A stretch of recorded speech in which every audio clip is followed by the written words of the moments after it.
নাটবল্টুর কাণ্ড কারখানা।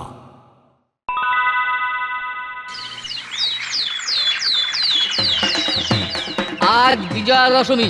দাসপাড়ার শ্রী শ্রী দুর্গোৎসব কমিটির পক্ষ থেকে জানাচ্ছি, আমাদের ক্লাবের প্রতিভা নিরঞ্জন কর্মসূচি সন্ধ্যে 7টায় শুরু হবে। ওই আবার চলে এলো বিজয়া দশমী। উফ, প্রতিমা বিসর্জনের পরেই আমার টাকা পয়সারও বিসর্জন শুরু হয়ে যাবে। দূর দূর, ভালো লাগে না। হ্যালো দাদু। হ্যাঁ নাট, বল। দেখো দাদু, আজকে কিন্তু বিজয়া দশমী। সকাল থেকে পেট হালকা করেই রাখছি। তুমি কিন্তু পেট ভর্তি করানোর দায়িত্বটা নিও, ভুলে যেও না যেন। আচ্ছা ঠিক আছে ঠিক আছে।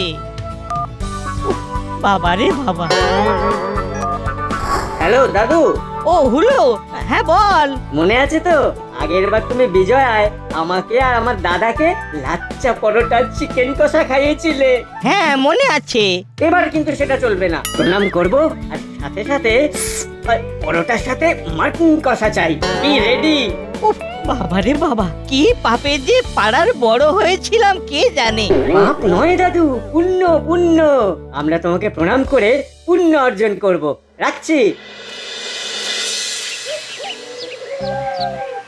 বাজি রোদে একদম কড়কড়ে হয়ে থাকবে, তারপরে রাতে হবে আলোর রোশনাই। বাবা, তোদের মনে তো দেখছি অনেক ফুর্তি রে। বিজয়ায় মায়ের বিসর্জনের পরে তোদের মনে আনন্দ থাকবে? মায়ের মৃন্ময়ী মূর্তি বিসর্জনটা তো রূপক মাত্র। চিন্ময় মা তো আমার তোমার সকলের মধ্যেই আছে এবং থাকবে। খুব বড় বড় কথা বলতে শিখে গেছিস দেখছি। তা এত জ্ঞান কোথায় রাখিস? মাটিতে পা পড়ে রাতে ঘুম হয় তো? হ্যাঁ, দুঃখের দিনে তোদের এত আনন্দ কিসের? তোমরা হয়তো জানো না, এই বিজয়া দশমীর দিনেই দশেরা উৎসব। এই দিনই প্রভু শ্রী রামচন্দ্র রাবণকে বধ করেছিলেন। পাপের বিরুদ্ধে জয় হয়েছিল পুণ্যের, তাই এই দিন আনন্দেরও। তুমি টিভিতে ওই রাবণের কুশপুতুল পোড়ানো হয় দেখো না? ও হ্যাঁ, তাই তো। শুধু আমাদের পিছনে লাগলেই হবে, একটু চোখ কান খোলা রাখতে হবে তো। তার সাথে আরো যেটা পরিষ্কার করে রাখতে হবে সেটা হলো মাথা। আর তোমাদের মাথায় তো বুদ্ধি কম আর কুট বুদ্ধি বেশি। পাটালিদা, তখন থেকে তোমাদের দুজনকে কনসাল্ট করে নাটবল্টু ইনসাল্ট করছে কিন্তু। এটা দেখতেই পাচ্ছি, ওদের ব্যান্ড আমরা ঠিক সময় বাজাবো। চলাই ভেবলাই। চলো চলো।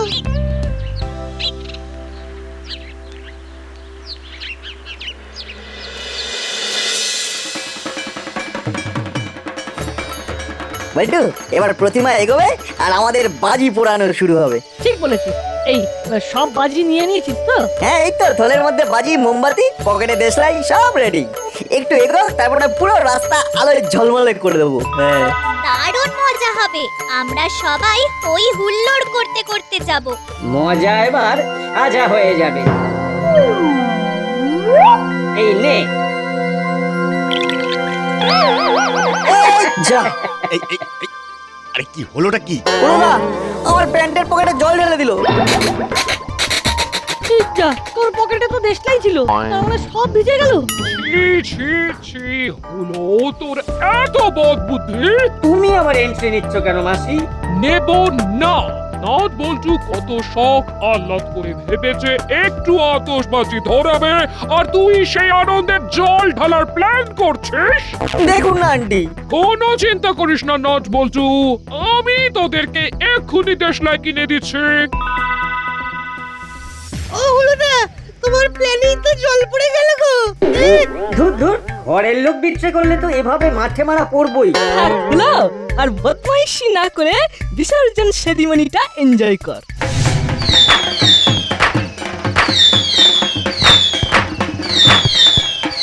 বলো দুর্গা মায়ের জয়। বলো দুর্গা মায়ের জয়। আসছে বছর আবার হবে। বলো জয় মা দুর্গা।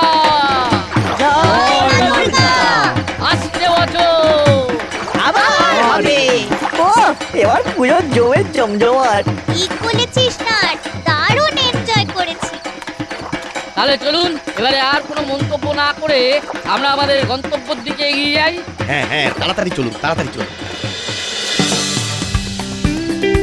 চলুন দিদি, এবার আমাদের বাড়িতে চলুন। হ্যাঁ হ্যাঁ, হ্যাঁ চলুন তাহলে। আপনাদের বাড়িতে কি স্পেশাল কিছু খানা পিনার বন্দোবস্ত হয়েছে নাকি? তা হয়েছে বই কি, কাবলি ছোলা ভিজিয়ে এসেছি, ময়দা মেখে রেখে এসেছি। তাহলে তো দারুণ ব্যাপার। সঙ্গে মিষ্টিও আছে নিশ্চয়ই? হ্যাঁ হ্যাঁ, ফ্রিজে মিষ্টি রাখা আছে। তাহলে আর দেরি কেন, চলুন চলুন যাওয়া যাক। আমি লেচি বানাবো আর আপনি লুচি ভাজবেন। তারপরে সবাই মিলে খাওয়া হবে। আপনি আপনার কর্তা আর বল্টুকে বলে দিন আমাদের বাড়িতেই যেন চলে আসে। এক্ষুনি বলে দিচ্ছি।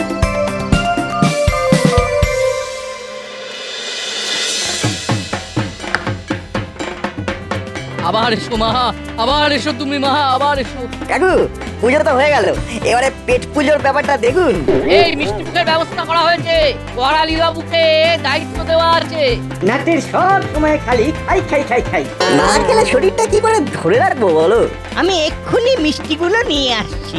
আর মিষ্টি খাওয়া হয়ে গেলে কিন্তু সোজা বাড়ি। সাথে আমি, চিমটি, আমার বাবাও যাচ্ছি। হুররে! আগে মিষ্টি, তারপরে বাড়িতে লুচির বৃষ্টি।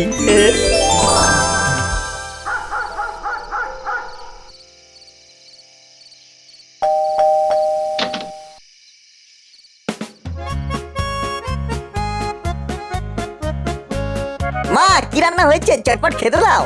আগেই খাই খাই কিসের? সবার আগে গুরুজনদের প্রণাম কর। হ্যাঁ হ্যাঁ, করছি করছি।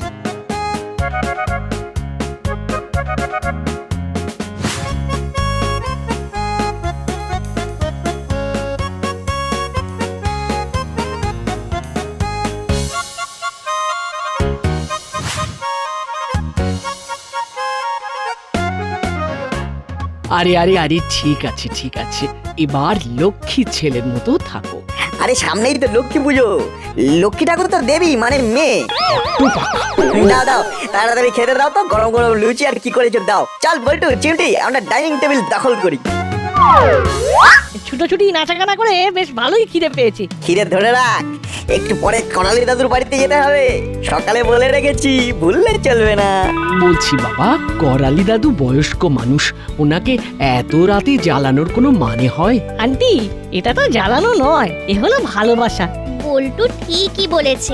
আমরা দাদুকে প্রণাম করব আর দাদু আমাদের ভালোবেসে ভালো মন্দ খাবার খাওয়াবে। এ রাজা দুরন্ত। মা দুর্গার মতন তোমারও যদি 10টা হাত থাকতো, তাও তুমি সামলাতে পারতে না। যা বলেছো। বলছি হলো বাচ্চালি ভাবলাই, তোরাও কিছু খেয়ে নে। না না মাসি, আজকে আর কিছু খাওয়া যাবে না। হ্যাঁ এগো মাসি, আজ রাতে করালি দাদুর বাড়িতে লাচ্চা পরোটা আর মটন কষা হবে। আমাদের নিমন্ত্রণ আছে।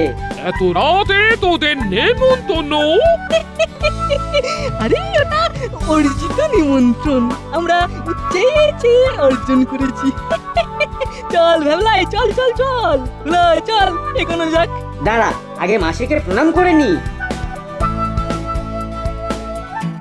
মাসি, মাসি তুমি আশীর্বাদ করো যাতে লাচ্চা পরোটা আর মটন কষা টপাটপ হজম করতে পারি। এটা কি রকম আশীর্বাদ চাইছিস? আমাদের ছোট্টখাটো ডিমান্ড। আসি মাসি, এরপরে খাবো খাসি।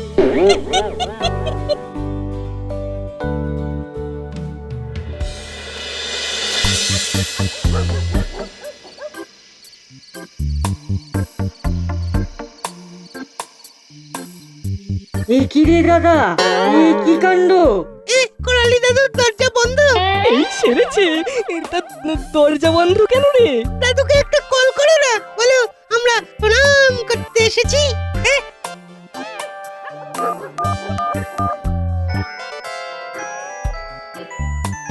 কি রে, দাদু তো ফোন ধরলো না।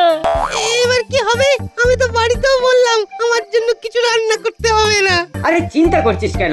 দাদু নিশ্চয়ই কাছাকাছি কোথাও গিয়েছে। হ্যাঁ হ্যাঁ, হয়তো এই পরোটার মাটনের সাথে মিষ্টি বা কোল্ড ড্রিঙ্কস এর ব্যবস্থা করতে চায়। তাই হয়তো মিষ্টি দোকানে গিয়েছে। তাহলে চলো ওই ভবতারিণী মিষ্টান্ন ভান্ডারের দিকেই যাই, একবার খোঁজ নিয়ে দেখি। আমার খুব খিদে পেয়েছে। হ্যাঁ তাই চল তাই চল।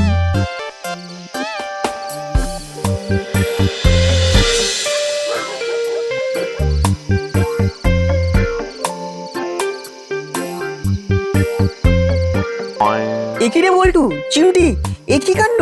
হ্যাঁ তাই তো দেখছি, দাদুর ঘরের দরজা বন্ধ। এত রাতে দাদু আবার বাড়ি ছেড়ে কোথায় গেল? দাদুর যা কিপটে, বাইরে থেকে কিনে খাওয়াবে না। তাহলে দাদু গেলটা কোথায়? দাঁড়া, আমি একবার ফোন করে দেখি।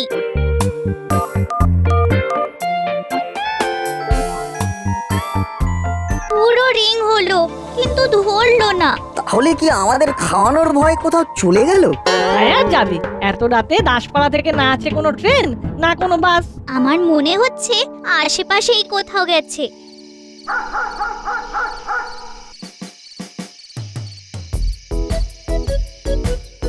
কাকু, তোমার দোকান এখনো খোলা আছে দেখছি। হ্যাঁ, আজকে বিজয়া তো, আমার দোকান সারা রাত খোলা থাকবে। করালি দাদা তোমার দোকানে এসেছিল গো। কই না তো। এ কি, তাহলে গেল কোথায়? চল অন্য জায়গায় দেখি।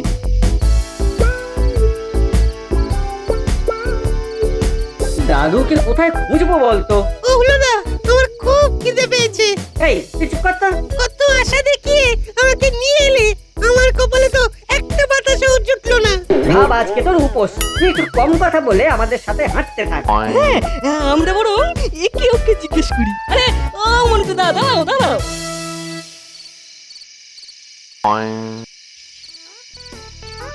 বাবারে বাবা, হ্যাঁ তোরা কত ভালো ছেলে হয়ে গেছিস রে। হ্যাঁ, আমাকে বিজয়ার প্রণাম করলি। এবার চট করে বলো তো, করালি দাদু কোথায়? ওই শেষ ওই তোদের সাথে পুজো মণ্ডপেই তো দেখলাম, যখন বিসর্জন সেরে এসে মিষ্টি মুখ করছিল। সে কি, তারপরে আর দেখোনি? না, বাড়িতে তালা, বাইরে কোথাও নেই। দাদুটা গেল কোথায়? এই যে, এই নাও। আমার প্রণাম, আমাকে আশীর্বাদ করো যাতে আমার খিদেটা মিটে যায়। এরকম ভাবে বলছিস কেন? না না, তোকে কি আর খাওয়াবো? এই নে বিস্কুট খা।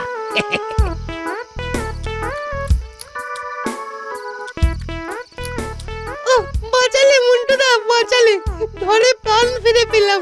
একটু জল দাও।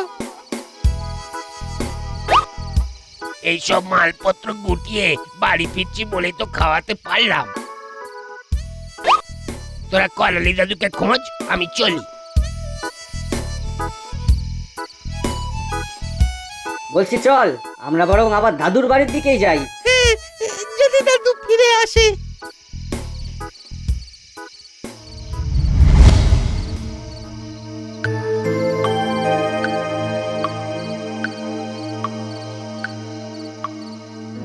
কি, তোরা দাদুর বাড়ির সামনে কি করছিস? আমরা তো বিজয়ের প্রণাম করতে এসেছিলাম, এসে দেখি দাদুর দরজার তালা দেওয়া। আমার মনে হয় দাদু যা কিপটে, নিশ্চয়ই খাওয়ানোর ভয় লুকিয়ে আছে। কোথায় লুকিয়ে থাকবে এত রাতে? বাড়ির ভিতরেও নেই, আর এই ভবতারিণী মিষ্টির দোকানেও ঘুরে গেলাম, দাদু সেখানেও যায়নি। বাবা, এখনো দোকান খোলা? আজকে হোল নাইট খোলা। ও, আমরা কতবার ফোন করলাম, ফুল রিং হয়ে গেল, তাও ধরলো না। বুঝলি চিমটি, আমার মনটা না খুব ডাকছে। দাদুর কোনো বিপদ আপদ হয়নি তো? কি রে নাট, তোদের খাওয়া দাওয়া হলো? বিজয়ের প্রণাম হলো? খাওয়া দাওয়া এখন মাথায় উঠে গেছে মা, করালির দাদু মিসিং। তুমি সবাইকে ফোন করে জানিয়ে দাও। হ্যাঁ, কি বলছিস রে? ব্যাপারটা সিরিয়াস মনে হচ্ছে, থানাতে যেতে হবে। সে কি রে, তোরা বলিস কি? এই তো ঘন্টাখানেক আগেই প্যান্ডেলে সবার হাতে মিষ্টি দিল, তারপরে লাপাতা। বড়বাবু, আমার মনে হচ্ছে ব্যাপারটা সিরিয়াস। হাবো, আরে এই হাবো, হাবো, আরে এই হাবো। জি সাহেব।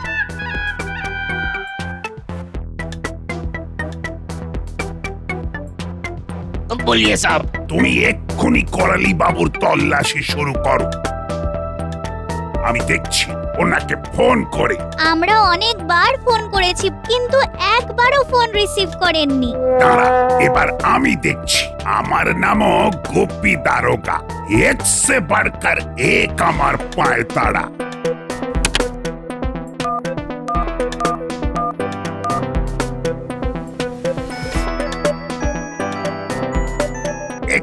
আমার ফোনও ধরলো না। না, আরেকবার ট্রাই করে দেখি। The number you're calling is currently switched off. একটু আগে রিং হলো, এখন আবার সুইচ অফ। দাদুর কোনো বিপদ হয়নি তো? অ্যাক্সিডেন্ট বা কিছু? উল্টো পাল্টা বললো না তো। আরে হতেও তো পারে। আমার মনে হয় সব হসপিটালে খোঁজ নেওয়া উচিত। ভালো আইডিয়া, আমি এক্ষুনি হসপিটালে খোঁজ নিচ্ছি। হ্যালো হ্যাঁ মা বলো। আরে বল্টু, অনেক রাত হলো তো, কখন বাড়ি আসবি?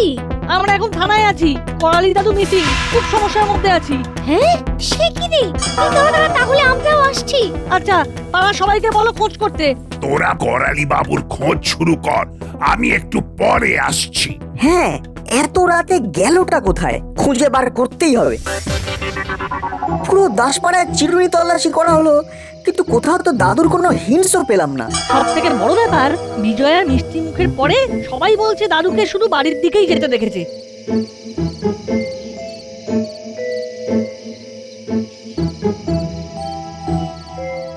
এদিকে বাড়ির মেন গেটে তালা ঝুলছে।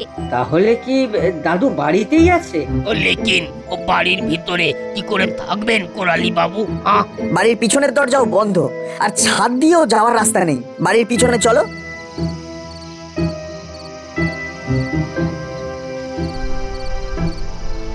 এই এক মিনিট।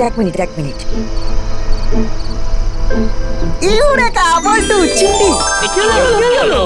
বাড়িতে যদি কেউ না থাকে তাহলে বাড়ির এসির আউটডোর ইউনিটের ফ্যান ঘুরছে কেন? সত্যি তো। তাহলে করালি দাদু বাড়িতে নেই ভেবে কোনো চোর ঢোকেনি তো? হতেই পারে। বড়বাবু, দরজা ভাঙতে হবে। আমি এক্ষুনি ব্যবস্থা করছি। ব্যবস্থা কি? দরজা ভেঙে ফেলুন। চোর বেটা নিশ্চয়ই ভেবেছে ঘরে সব জিনিস চুরি করে ছাদে দরজা দিয়ে পালাবে। আয় সবাই সামনের দরজায় ভাঙবো। জোর লাগাচ্ছে। চোর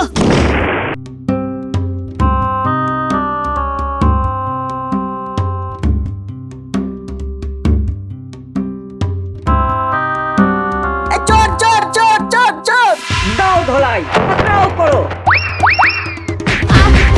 ওরে বাবা রে, মারে পড়ে গেলাম রে। আর মারবেন না। আমি চোর নই। আমি করালি। চলো।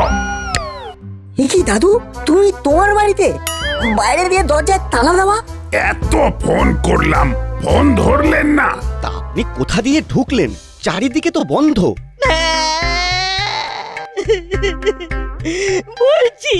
সব বলছি। প্রত্যেক বছর বিজয়া দশমীর দিন প্রতিমা নিরঞ্জনের পরে আমার বাড়িতে সবাই এসে হাজির হয়। আমার পকেট পুরো ফাঁকা হয়ে যায়। তাই ভেবেছিলাম এবার একটু গা ঢাকা দিয়ে থাকবো। তাই তুমি সব দরজায় তালা দিলে বাইরে দিয়ে, কিন্তু ঘরে কি করে ঢুকলে? বিসর্জনের পরে বাড়ি এলাম। বাড়ির ছাদের দরজা আগে গিয়ে ভিতর থেকে খুললাম। তারপরে বাড়ির বাইরে আবার এসে বাইরের দরজা বন্ধ করলাম। একটা মই বেয়ে ছাদে গিয়ে উঠলাম। মই টেনে ছাদে তুলে নিলাম। ঘরের মধ্যে চলে এলাম। ছাদের দরজা ভেতর থেকে বন্ধ করলাম। সত্যি দাদু, কিপটেমির জন্য এত কিছু করলে? আগেই বলে দিতে পারতে যে আমাদের খাওয়াবে না। কোথায় পাড়ার সিনিয়র বলে সকলে প্রণাম করবে, কিন্তু উল্টে চোর ভেবে তোমাকে সবাই ধোলাই দিয়ে দিল। দাদু, ক্ষমা করো। আমার যা ক্ষতি হওয়ার হয়ে গেছে। ভেবেছিলাম তোদের না খাইয়ে কিছু টাকা বাঁচবে, কিন্তু দরজাটা তো ভেঙেছিস।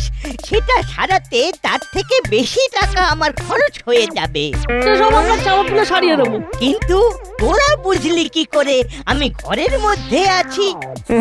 তুমি যে আছো সেটা বুঝিনি, কিন্তু কেউ যে আছে সেটা বুঝেছি। আমি ঘরের মধ্যে লাইট ফ্যান বন্ধ করে রেখেছিলাম, কিন্তু গরমের ঠেলায় এসি চালিয়েছিলাম। আর এসির আউটডোর ইউনিটের ফ্যানটা তো ঘুরছে, সেটা বাইরে থেকে দেখেই তো আমরা বুঝলাম ঘরের ভিতরে নিশ্চয়ই কেউ আছে। আর আপনি যেহেতু ফোন ধরছেন না, তাই ভাবলাম ঘরে হয়তো অন্য কেউ। আমরা তাই তো দরজা ভেঙে ফেললাম। ঠিক আছে ঠিক আছে, এত রাতে যখন এসেছেন তখন আর শুধু মুখে ফেরাবো না। আমার রান্নাঘরে বাতাসা আছে, আজকে বাতাসা দিয়ে কাজ চালিয়ে নে, আসছে বছর আবার হবে। আসছে আজকে বছর বছর আবার হবে। আরে বছরই হবে। একটু আগে নাট ফোন করে বলল পড়ালি 100 piece rasgulla 100 piece pantua order দিয়েছেন। সে কি? দাদু কি ভেবেছিলে আমরা খালি মুখে ফিরবো?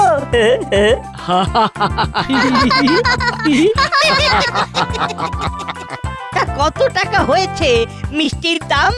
বেশি না, মাত্র 2000 টাকা। এবার আমার প্রেশার সুগার সব বেড়ে যাবে। আপনারা সবাই মিষ্টি খাওয়া শুরু করুন। বলো জয় মা দুর্গা। জয় মা দুর্গা। আসছে বছর আবার হবে। আবার হবে।